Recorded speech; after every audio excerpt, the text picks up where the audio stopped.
Mengakhiri tahun 2017, Badan Kerjasama LPD Provinsi Bali dan Lembaga Pemberdayaan LPD bekerjasama dengan Media Bisnis Bali menggelar diskusi terbatas di Warung 63 Denpasar kemarin. Diskusi yang menghadirkan pelaku LPD dan akademisi membahas tentang strategi perkembangan LPD ke depan dan apa yang sudah dilakukan di tahun 2017 dan apa yang akan dilakukan pada tahun 2018.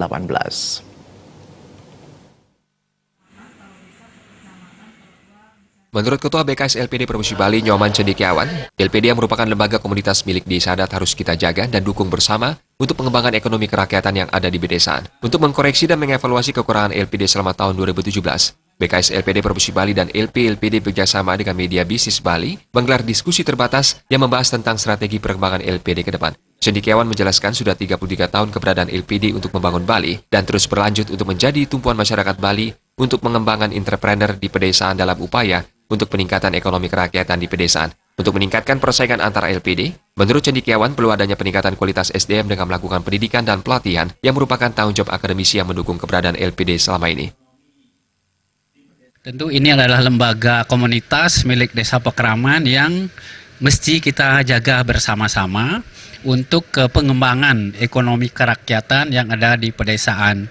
Saya kira konteks untuk menguatkan ekonomi Bali, tentu kita harus mendukung atau mengayomi LPD itu sendiri. Sekali lagi terima kasih. Sementara itu, Ketua LPD Nyoman Arnaya mengatakan berbagai permasalahan yang pernah dihadapi LPD mulai dari Krismon dan sekarang musibah Gunung Agung sangat mempengaruhi ekonomi secara umum di Bali. Melihat kondisi seperti ini, LPD di Bali sudah melakukan langkah-langkah untuk meningkatkan SDM untuk menghadapi persaingan saat ini. Salah satu kunci yang perlu dipegang, bahwa LPD ini adalah LPD milik desa adat, jadi karena LPD ini LPD Mataksu. Artinya, LPD yang ada di desa adat didukung oleh seluruh warganya dan mampu membiayai aktivitas adat dan budaya warganya. Nah, tadi sudah disebutkan salah satu kunci yang memang harus kita pegang, bahwa LPD ini adalah LPD milik desa adat. Tentu seperti yang saya katakan bahwa jadikanlah LPD ini LPD Mataksu. Di mana LPD Mataksu itu adalah satu, bahwa di mana seluruh kramonya itu sudah mendukung LPD. Kemudian yang kedua, LPD itu mampu membiayai seluruh aktivitas adat dan budaya agama Hindu.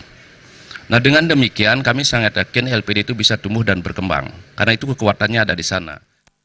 Diskusi terbatas yang dilaksanakan di Warung 63 Denpasar ini dihadiri beberapa narasumber, baik dari pelaku LPD maupun akademisi. Gus Ngurah, Bali TV.